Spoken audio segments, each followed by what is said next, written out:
I'm gonna show some cool stuff that I do myself to get fast.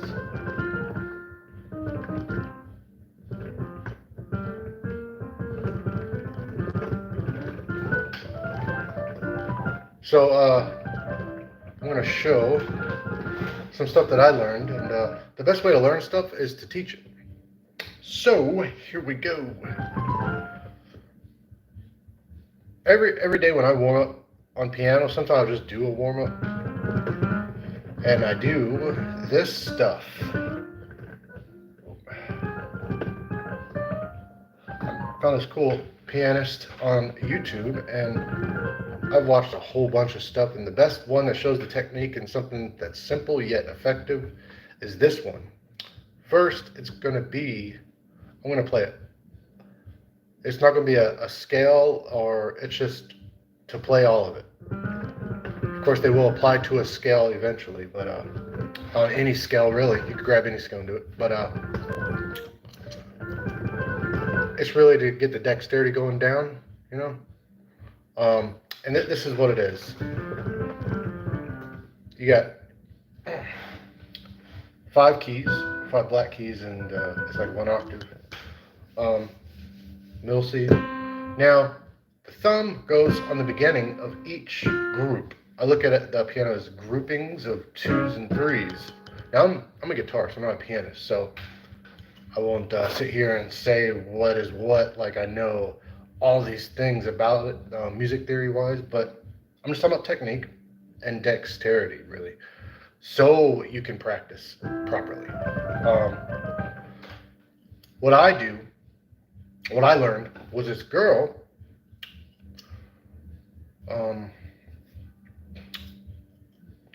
every grouping of 5 keys, 1 octave, there's specific fingers that you want to use every time you play that area, so you can flow better instead of constantly changing your fingers and stuff.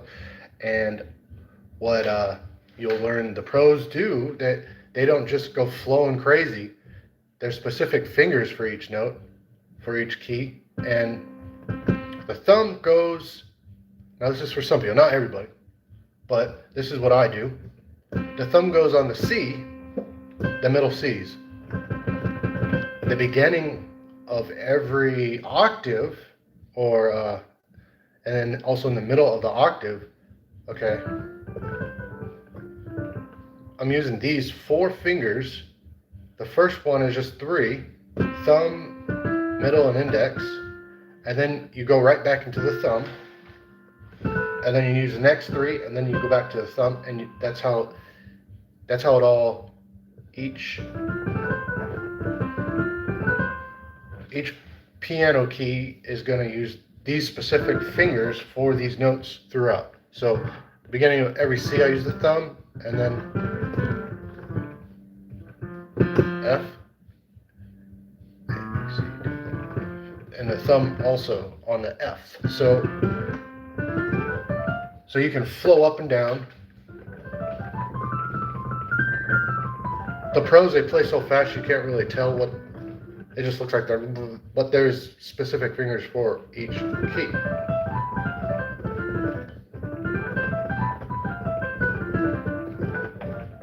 So I would do something like this. I'm hitting the thumb on the C's and F's, and then these other follow behind it too, on the first one, and then thumb, and then the next 3 fingers, and then back to the same thing over and over and over.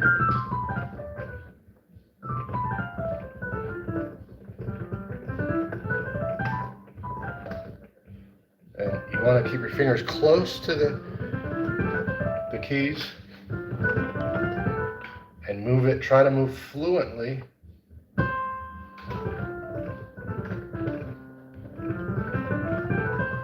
And once you understand that, you go through that a little bit, a few minutes, and then this is the fun part. You can get that basic thing, break it down into the specific areas that you need to work on. Of course, it would be the thumb transitioning over to the index, and the other way as well. So I've only seen this one specific pianist on YouTube do this, and it's really cool. You isolate down where the thumb is, because this is where the tricky part is for your fingers. And you just do that thumb and the index and the middle finger, and you just go back and forth like that.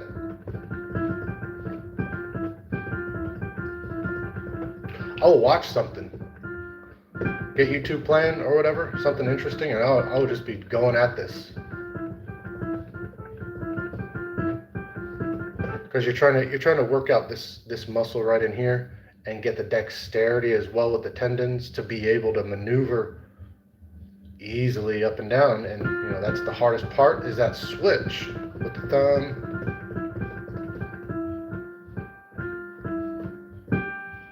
Then once you do that a little bit and you feel you got it down, you can just flow a lot easier.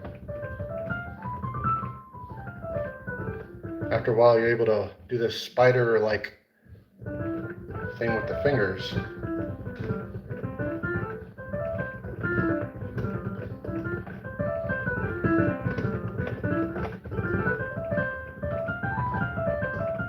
I like getting one little spot as well, isolating just an octave and just staying in here, going back and forth, back and forth. Switch hands.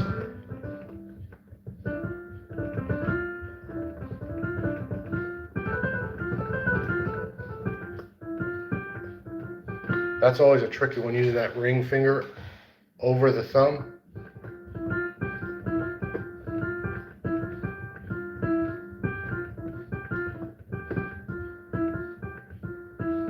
Now, they always preach, the best teachers of piano, they teach you to go slow. Practice slow. I know it's so hard, but you gotta practice slow. I like going fast and slow. I like to mix it up.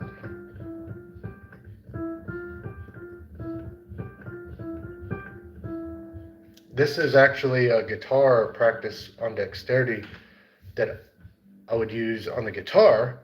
Pick one spot where my hand can't, and just do it over and over until I could do it without thinking.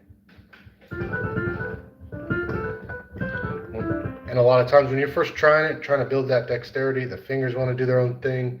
It's pretty annoying.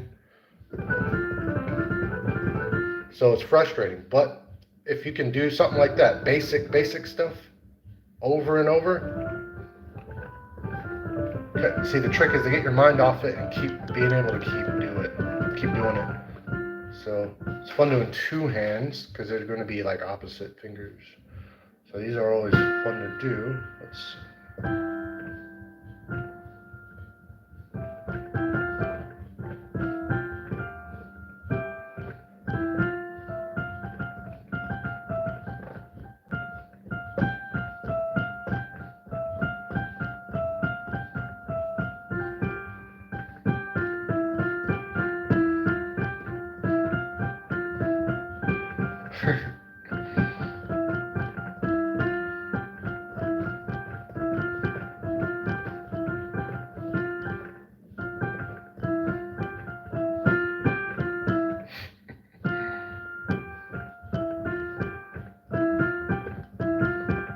Contest it.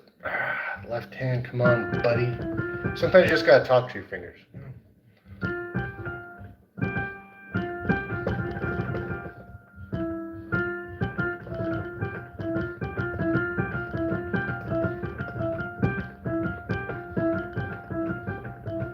A cool trick as well. Don't sit there and do that for hours. Do it like 15 minutes or whatever, and then stop. Immediately stop. Don't think about it. Do something else, watch a movie, then go right back to it and try to do it, you know, because you're trying to build your neuron activity in your brain, trying to build that white matter to do it on its own. And it's really cool trying to play, and then you're noticing how the left hand is able to do something. You're not even thinking, you're focused on the other hand, you know, or vice versa. That is the cool part. And doing little stuff like that, isolating the problems and fixing it directly. I believe it's called direct focus, direct practice.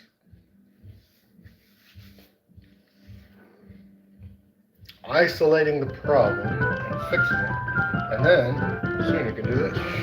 Pretty cool.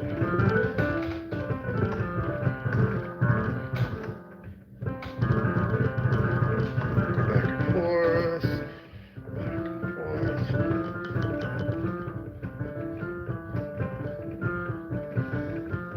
I think I make more mistakes going slow than going fast, which defeats the purpose. You're trying to find the mistakes and fix them, but yeah, I guess it makes sense. If you mess up going slow, you should go slow more.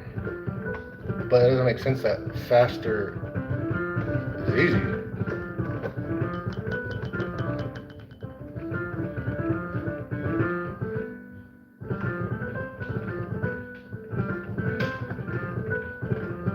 I wish I put little folds here and there. Alright, what is something else that I like to do? I was going to do this earlier. Chords. The centerpiece of every good breakfast.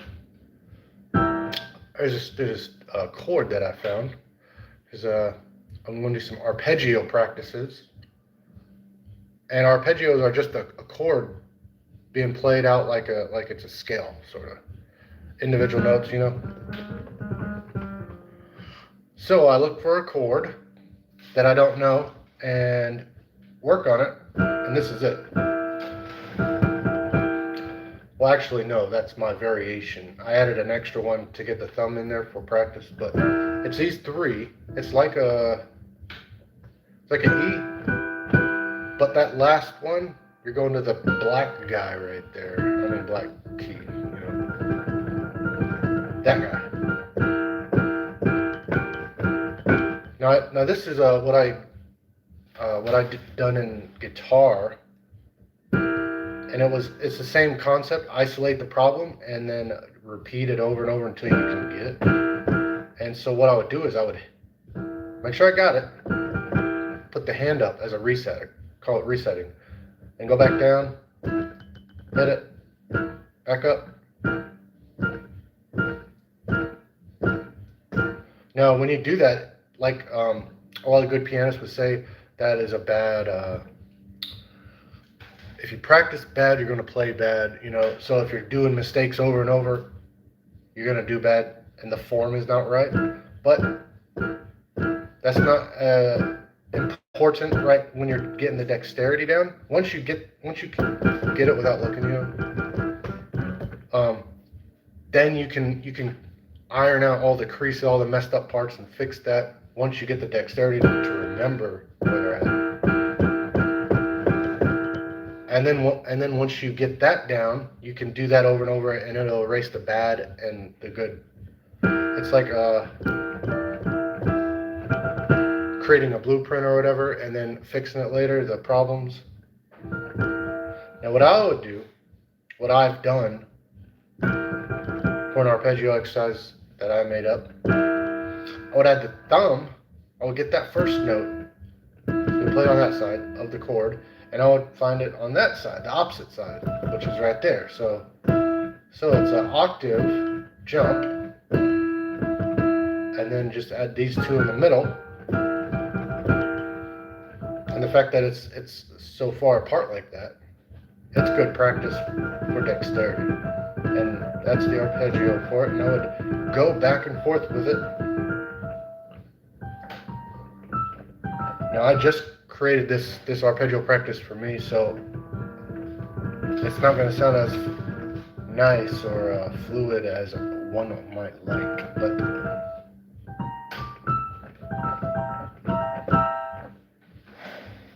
nature of the beast. Now, once you do that, I try to do everything, break it down in a few minutes at a time, add another part with my other hand, the same chord on the other side, creating an arpeggio, and watching each hit. The whole time I'm looking for mistakes, and I would isolate that mistake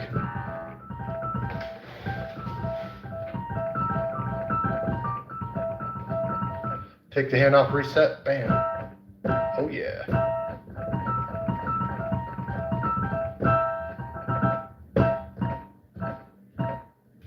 And then you start going up and down.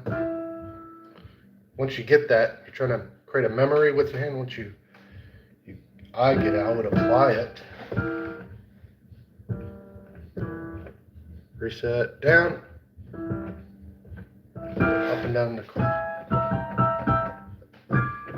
And I would do this till I get comfortable with it, which I am not that comfortable right now. So I gotta do this.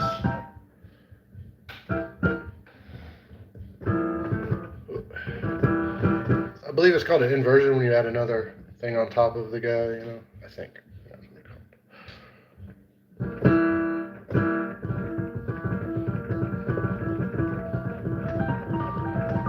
Oh.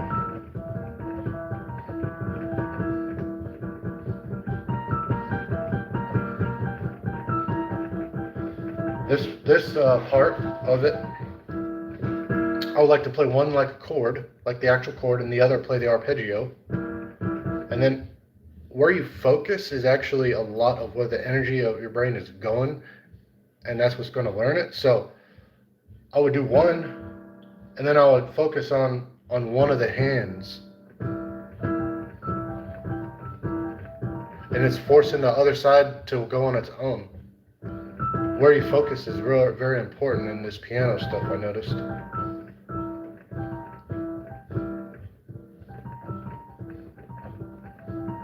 Trying to create each finger as its own little instrument or brain or whatever. They got to be able to work without you looking over them.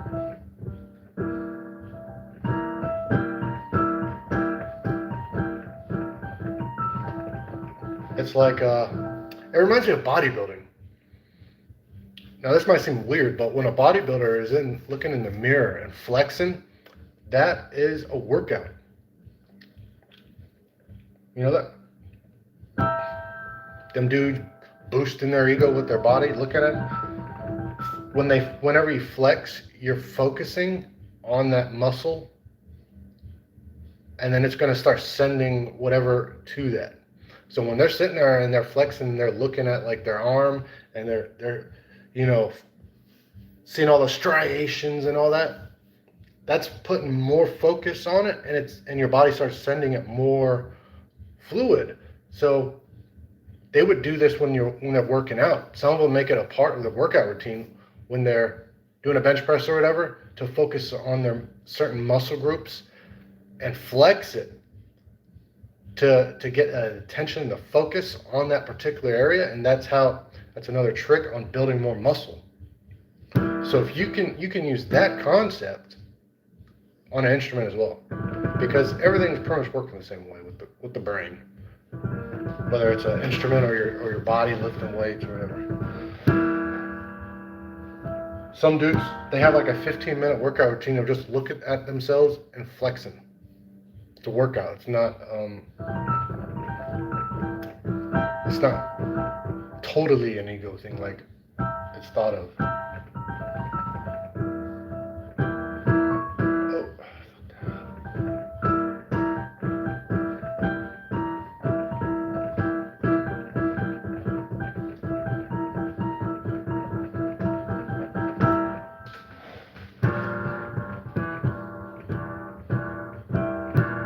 If it sounds bad, it's okay, dude. Eventually, the sounding bad will sound good.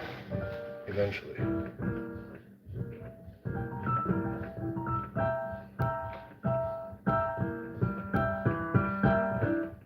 What I do, my left hand is the weak one for playing the leads and stuff. This is mainly for chords, and this is for the leads. So I would switch it up.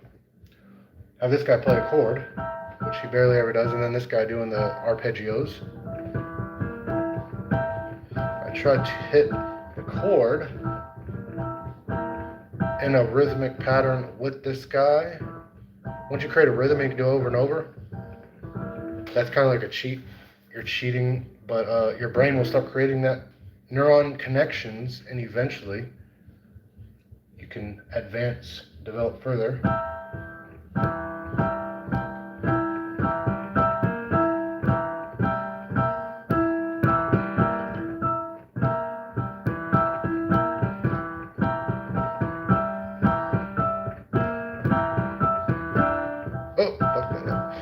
What a lot of the better pianists, the teachers of it, they would say use a metronome, which I have one, but they're kind of boring. So I would be my own metronome. It's easy to tell if it's off rhythm, and a lot of times it is. So I'm constantly trying to fix that as well. That kind of makes it another layer of learning under it, getting the rhythmic presence down, the rhythmic fundamentals.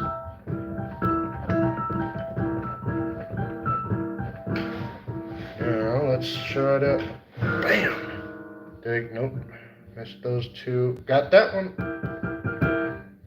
Pop quiz, kind of.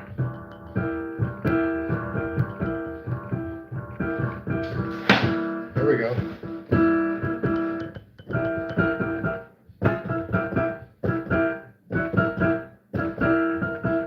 Before I was playing piano, I'll be laying in bed thinking about it, fantasizing about playing piano, and I would think, man, that dude, Lang Lang or whatever, Lang Lang, and a lot of them, how do they play those huge chords with the black and then, and I thought, okay, I know if I could just throw my hand down, it's gonna hit something, and eventually, if I focus, I could get that dexterity down to get them like that. So a lot of times it's like building the confidence. If I didn't think I could throw my hand down like that on the piano, I would probably never got it. Just thinking that you can throw your hand down, and then eventually,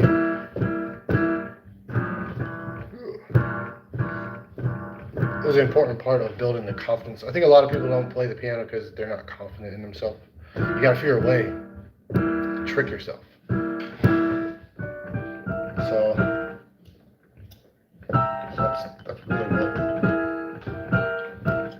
I do.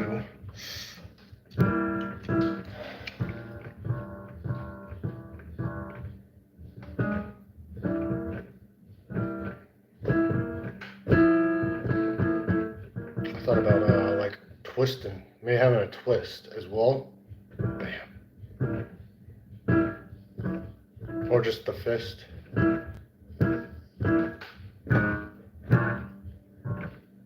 It's cool to actually see it starting to work. I think it's important to see that you got it right or got it wrong, and then you fix it.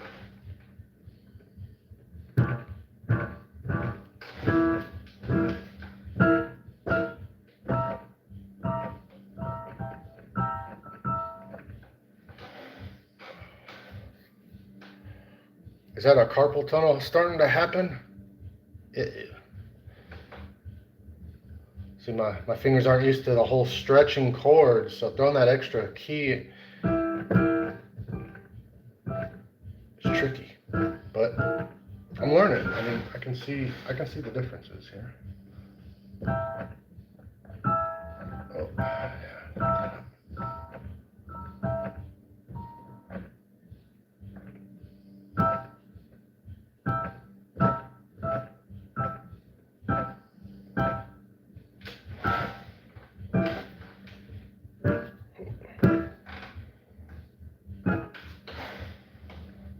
It seems pointless to make a video like this, but it's not.